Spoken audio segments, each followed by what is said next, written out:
Hey everyone, welcome back to episode 3 of Pet Perfect Talks. And today we have with us a very special guest, Neha Panchamiya, who is the founder and the president of RESQ Charitable Trust, an animal rescue organization making a huge and positive impact in India. Thank you so much, Neha, for taking the time and joining here today. Thanks, Savion. Very happy to be here. So before we move into any of the details about what Rescue does, right? I definitely did not do a good job of explaining it. So could you please explain what Rescue does and what it stands for? So, Rescue is a non-governmental organization which started in 2007. So, it's been more than 15 years that the organization has been around. Essentially, all the work we do is with wildlife, communities, and their animals. So, Right. communities and their animals. All our activities are either response activities or prevention activities. When I say response activities, it's essentially rescue, rehabilitation, active work with animals which are in distress. Okay. And all our prevention work is related to education, capacity building, basically programs that prevent animals from getting into situations where they are in distress and need to be rescued or rehabilitated. So the long and short of it is we're responding to animals in distress and preventing them from coming into distress in the first place. Got it, lovely. And when we see people doing things that go beyond themselves, right, starting charitable trusts and helping all these organizations, it's always inspiring and it's also intriguing as to why people do it, right? So, what inspired you to start Rescue, and what are some of the challenges you faced in the early days?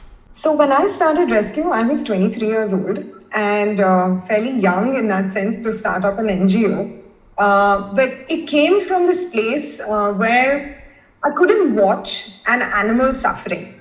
So to me, that was an unbearable thing to see. I have to put it out there that the outcome doesn't matter to me that much, whether it's life or death. I mean, we're all going to die, Yep. right? One day. And all we can hope for is there's least suffering. So when I would see an animal in distress, I always had this very strong urge to help them out and to reduce that suffering. So I think I began from a place where I wanted to reduce the suffering that animals go through. Got it.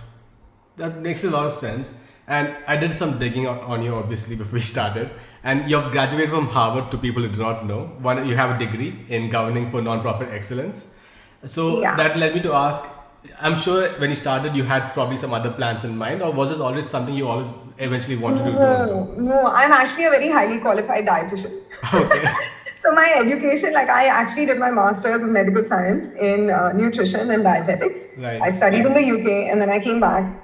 My second love in life is food after animals. And, I grew up in Mumbai and, come from a Gujarati family where they were like, who works with animals, that kind of thing. Like, what do you want to do? The human race needs you more than the animal race. And so it kind of began with that. And, that's why I said, okay, maybe I can't work with animals and I can still love them for the rest of my life. But Right. okay, let's pick my second love in life, which was food.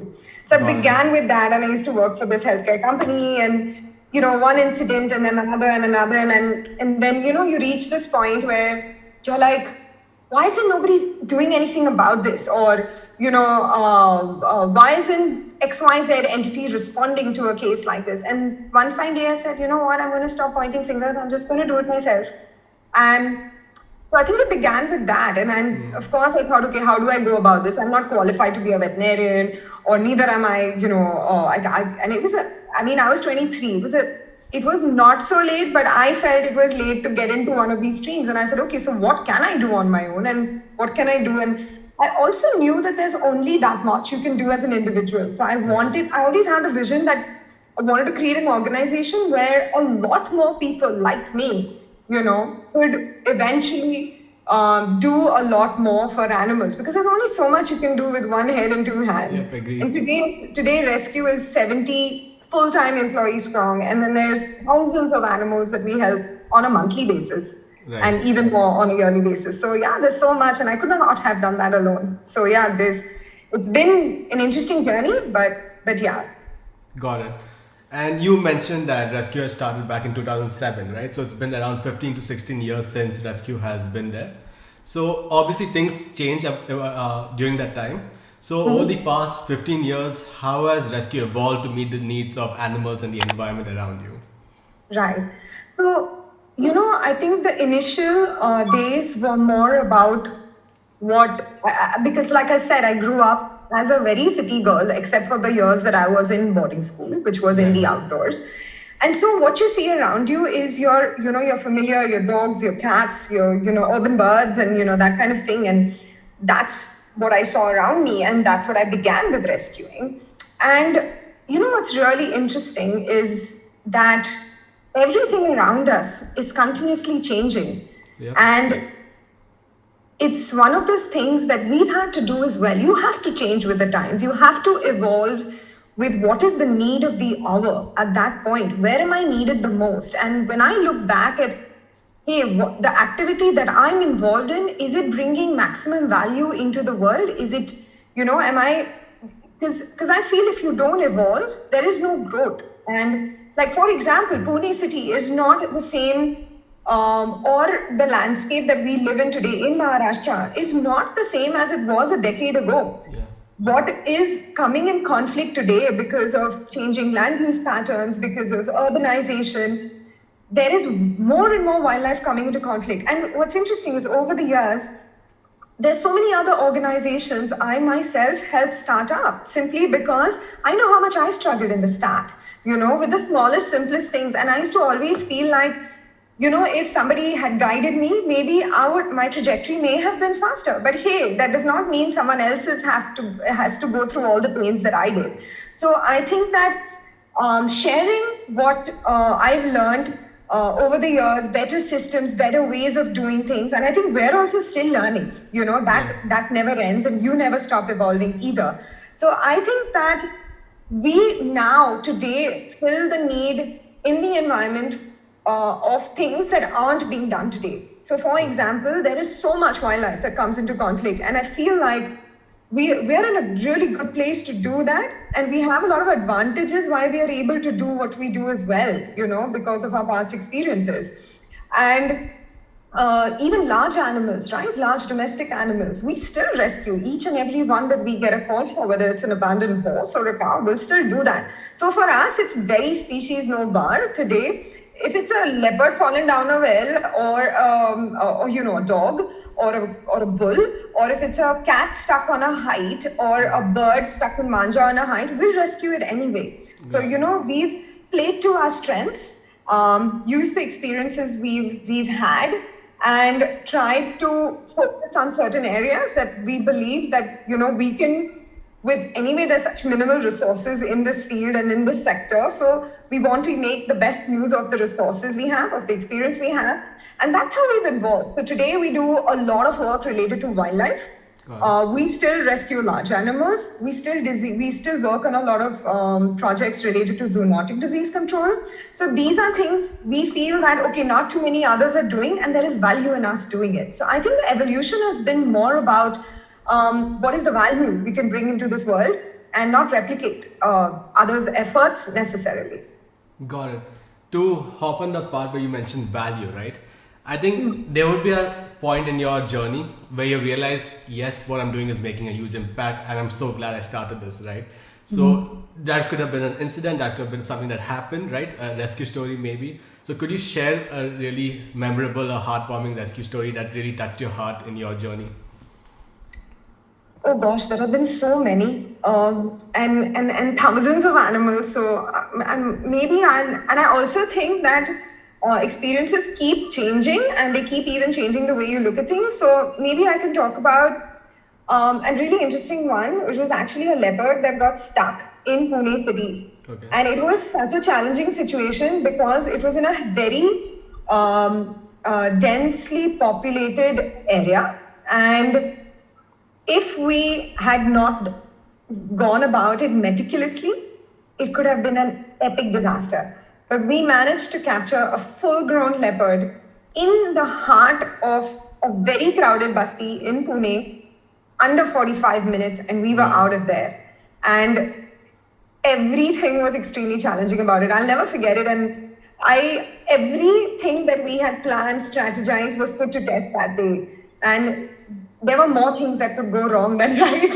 Thankfully, it all went down really well. So yeah, that was really challenging, and it was not just about the rescue. It just made me realize how close we are to these animals, and if we don't go about doing this correctly, this could become a really, it could become a situation that so easily goes out of hand, and there could be loss to life, whether human or animal, and coexistence goes plummeting when something goes wrong. So I think it's really, really important what we do in that sense. So yeah, that's been a very challenging one in terms of rescues. Rehabilitation wise, oh my God, there are so many. I mean, the rusty spotted cats that we, which earlier used to just go, if any got rescued, they would just go straight to zoo and captivity for life. We've been working so hard to, rehabilitate them. There's so little known about this species, but we've managed to do that, made sure that, we keep them wild and that they are thriving once they're reintroduced back into their natural habitat. So there's been so much learning. It's been challenging, but very fulfilling, because the harder the challenge, the more fulfilling it is when it's successful. So yeah. And I think it's fair to say, this is assumption, but the number of cases of animals entering into urban cities has increased over time. Definitely. Right. Definitely. Yeah. So that they are not entering into the cities. We're actually entering on their areas. That's and so now, there are all, so they're around us more in front of our eyes because of the expansion. Yeah. Right.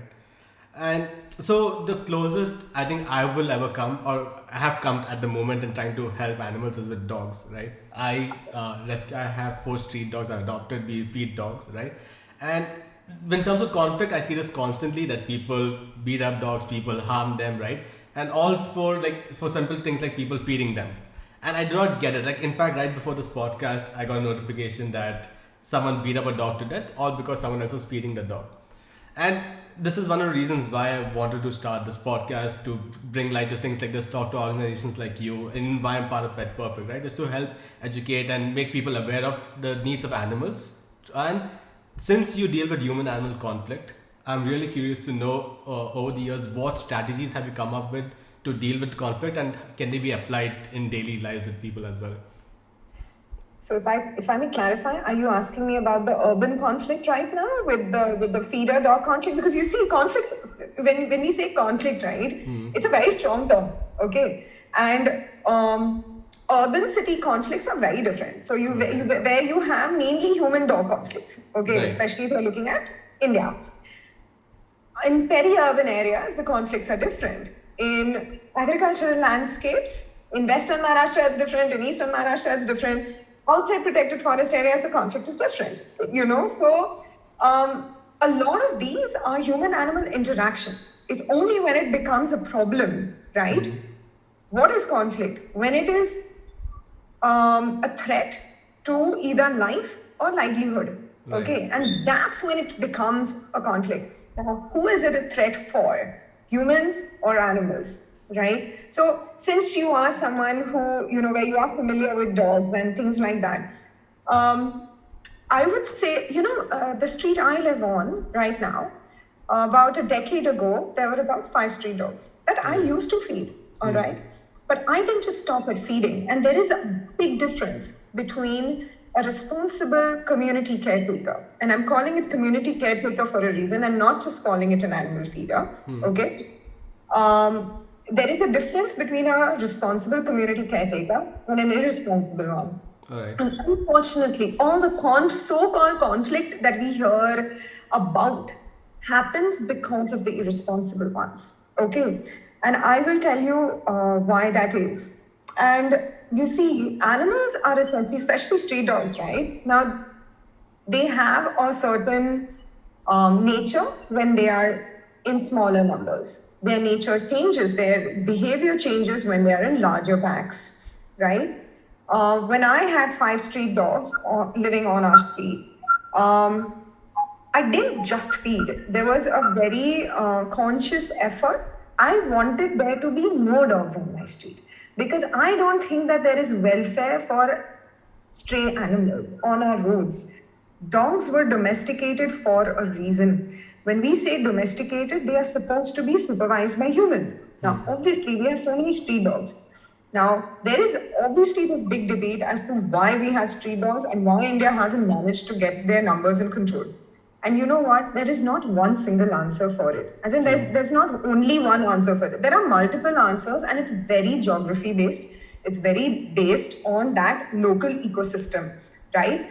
Now, 10 years back, there were a lot of people on my street who did not like street dogs, okay? And I basically convinced them all that, hey, we need to do 5 things, Feeding is only one of them.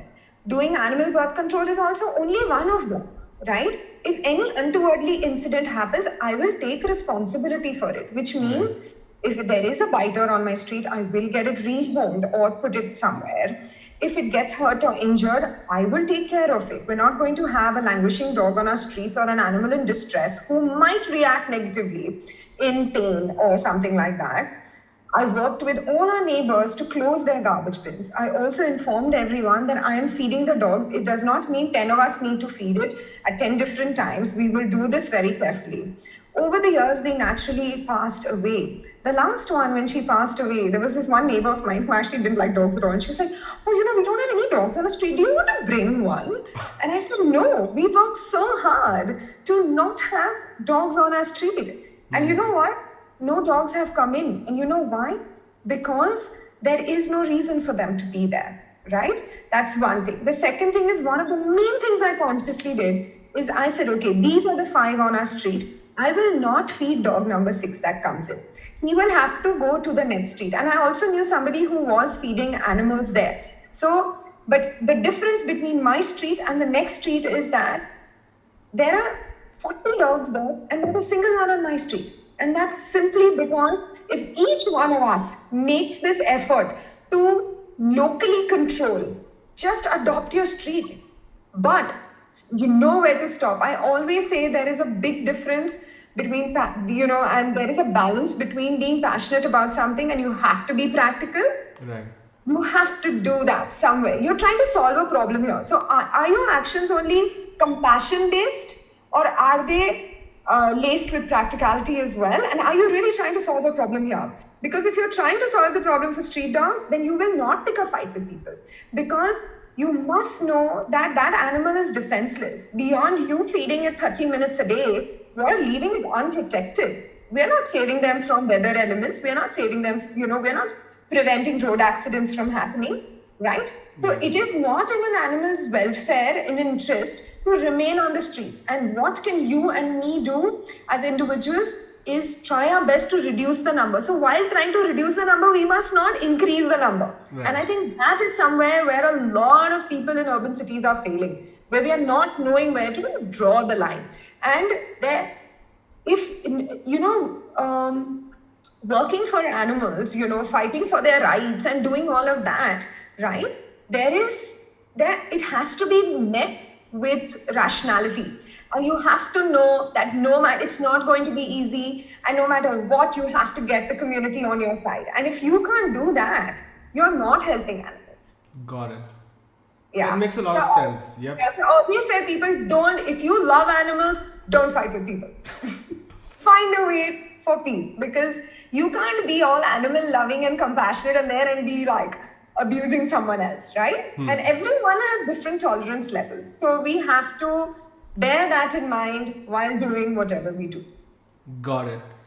And I'm sure this is not going to be the same for Rescue, because you are an organization that helps animals, but I'm still curious in terms of how's the overall support been from individual entities to organizations and even the government?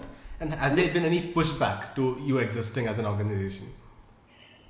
I'm not sure if I understood your question. Are you asking me what's the kind of support we've got from people? Yes, what's the kind of support you've gotten? And like I said, I don't think it's directly related, but is there any pushback to what the things that you do and the work that you do from people in the community? Right. So, I think, so if you talk about government support, I think that it's been quite good actually. I have found very positive and constructive ways to work with different governmental bodies. And, it was one of those same questions again, where we complain the government is not doing this and officers are not doing this or that, right? It's very easy to complain. But I have always found a very positive approach where if I have gone and approached, any governmental entity, I have never just gone finger pointing or just gone there and said, this is your problem to deal with. I've always gone there and said, hey, this is a problem. This is the solution. Here's what I can do to take care of the solution as well. Right. All I need to do is just this little bit. And till date, I have never not found support because it's not that they don't want to do and don't want to help. It's just about how we go about approaching these things. So I think we've had incredible support. In fact, last year, Rescue was given a government of Maharashtra order to conduct, where they recognize that we are doing rescue and rehabilitation and gave us statewide permission to do it. And I wasn't actually I wasn't as I was happy that Rescue as an organization we got this, but what I was more happy about that the government is now recognizing rescue and rehabilitation as a thing that needs to be done, and that's what I was really proud about. So I think whereas government and that the other stakeholders are concerned, I've been quite happy about that. In terms of community, I think that they've been extremely supportive because they also know, and I've seen us work for so many years, that if Rescue says that we are going to help, we won't fall short. But they also know that if Rescue says no, that it means that they genuinely can't help. So I think that's something that I learned early, and I think that's also something that people have understood. If we commit to it, we'll do it, and there's no way we're backing down. But if we can't do something, like I remember when, especially, when like finances or, resources are like really limited, right? And I know I've done the maths and I was like, so for example, if we can help 900 animals this month and we have the resources to do it, I will say no to 901. You know why? Because I'd rather do a good job of 900 than do a bad job of 901. So I think having that clarity has been really important. I think we've gotten tremendous support from the community because I think we work together and it's always been that. So I'm barring the, always unhappy person that you always see in, any sector that you're in. Right. I think it's been quite good that way. That's actually great to hear then, because I think we usually just see a lot of negative news, right? Things that are going bad. So then to see someone, you have not faced any negative pushback or negative outlook is a great thing to hear. And it's not that we haven't. It's I also work with a lot of other NGOs. And I've seen that when your ethics are the same, if you want the same things, you will accept your differences in how you work. And I feel very blessed to have a lot of, to be a part of a community where there are so many other organizations where we all get along fantastically, So I think it's great when I read about organizations picking bones with each other. It's also almost sad because we're such a small community, right? We've got to have each other's back. Right. And speaking of those communities, and you mentioned early on that you actually want to help people start your communities, right? Mm-hmm. So what advice would you give for people if they want to start an organization like yours? I think having clarity is really important because in this world, in this sector, there's so many things to do, So I think having clarity on what you want to do, what are the things you will do and what are the things you won't do, and focusing on that, I think is really important. I think it's really important. Yes, it might be passion and compassion that drives you to doing this. But if you can't balance passion and practicality, you won't survive it for very long. You burn out, or you make poor decisions. So, how they say have a work-life balance? I think having a balance between passion and practicality is really important if you want to, work in the sector. That's definitely another thing. And I also think one of the most important things I want to say is that while we love animals, we need to never forget that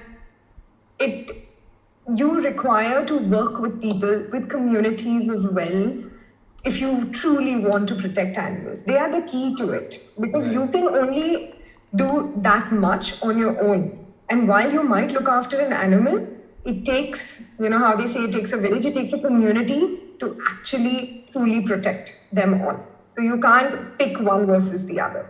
Right. I think that's very refreshing to hear because I think a lot of people, like, I think what I've realized speaking to you is you know there's a fine line between having that emotional connection and also then breaking that cutthroat. Like you said, if it's 900, I will help 900, right? I cannot have the last one, and that's fine. But the goal is to reach a point maybe in the future where we can help 10,000 or like a bigger number. And then working and making those smarter decisions and not letting emotional drive your entire journey is key. Speaking now back to rescue, right? I noticed that you have a great volunteer program.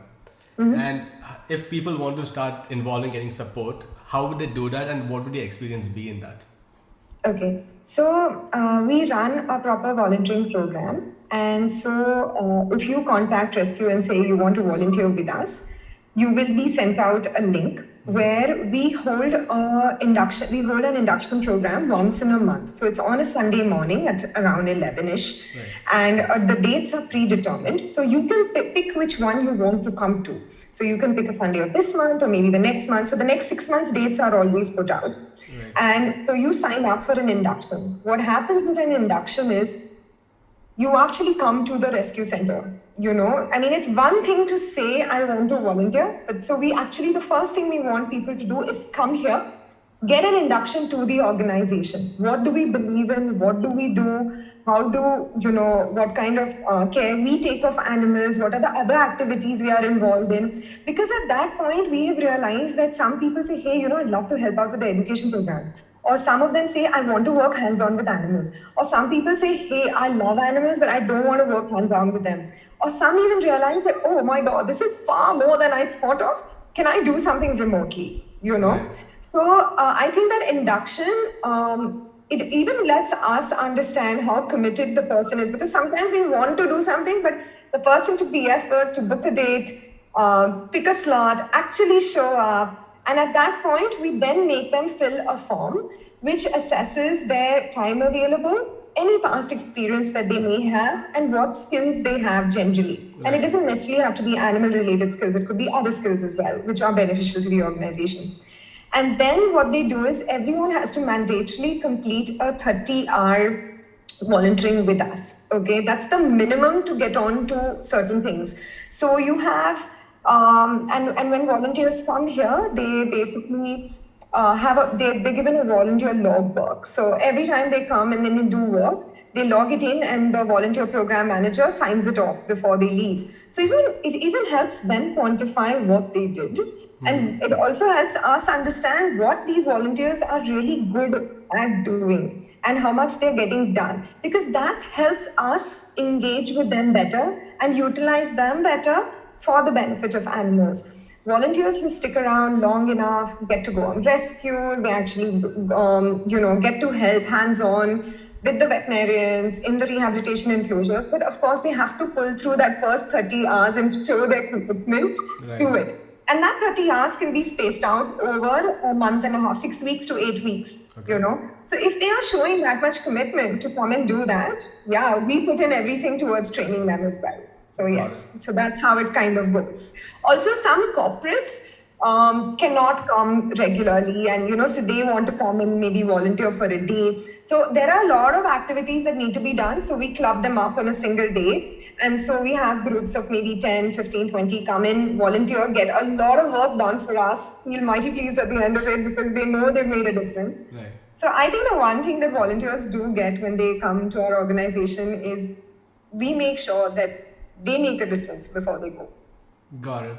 And we have had a long conversation, right? So I want to now reach towards the end of it to have a nice finale to the podcast, right? So could you tell us about some of the programs and initiatives Rescue is currently working on, and where do you see yourself in the next 5 years or 10 years down the line? So one of the things that the multiple things that we're working on, one of the things that we are trying to do is to sort of build the best practices for rescue and rehabilitation of several different animals. And this is simply because we have no standards in our country. And what we realize is all the experiences we've had, we need to document them properly, make these SOPs, make proper guidebooks to do that. So because we know that we can't be everywhere to help animals. So if we log this all in and, create this, create best practices for it, we'll be helping animals in so many places where we can't reach. So yes, this is one initiative we're working on. There's a lot of, so we're working on a program called Aware India Right. and Coexist. So Aware India is for under 16-year-old and Coexist is for adults basically. And these are our prevention verticals. And so Aware India is mainly for children and young adults, where it's a very structured educational program, which is based around responsible animal ownership. And this is whether this is all about help empowering the next generation to make better choices. So whether it's getting a pet home, whether it's choosing a wild pet and why you should not be choosing it, how to prevent getting bitten by dogs. So it's like our modules are sort of go native or be street smart, to rescue or not. When do you rescue an animal? When do you not? If you love animals, how to make choices where it's not misguided compassion. It might be compassion based, but helping them make better choices for the future. So getting kids to understand what the responsibilities of having a pet are. If you want a pet, should you adopt or should you shop? If you're going to shop, what do you need to look at before you shop? So if you're going to go pet animals on the street, what you need to take care of? If a dog chases you and you think you're going to get bitten, what do you do in that situation? How to prevent zoonotic disease control? We teach them about the wildlife trade, the illegal wildlife trade, what they can do to prevent it. We're all obsessed with planting trees, right? But how do you make better choices in that? Plant indigenous flowers, trees, all of that. So automatically you're supporting the ecosystem around you. So basically that's one initiative that we're heavily working on. Coexist is what we do with local communities to prevent conflict from happening, right? Protect habitats, so that kind of thing. So we're working on a lot of species reintroduction programs. There's so much. That's great. And to everyone watching, we have reached the end of the podcast, right? So I'll leave all the information regarding rescue in the description, their website, their Instagram. And Neha, since this is the end, if you have any parting words or things that you want to say right now before we end. All I want to say is that each of us, no matter what ecosystem we live in, whether it's urban, whether it's semi-urban or rural, or wherever you are, I think what we need to aim for is coexistence in no matter what ecosystem we live in. Whether human or animal, one cannot benefit at the cost of another. We have to maintain the balance, and I think that is the way forward. So yes. Amazing. To end it on a wonderful note, thank you again for taking the time, Neha. You have been a wonderful guest. And thank you everyone for watching. Bye. Thank you so much. How would a pet parent go about feeding a newborn puppy? Yeah, so first you need to purchase the necessary supplies, as I mentioned. That is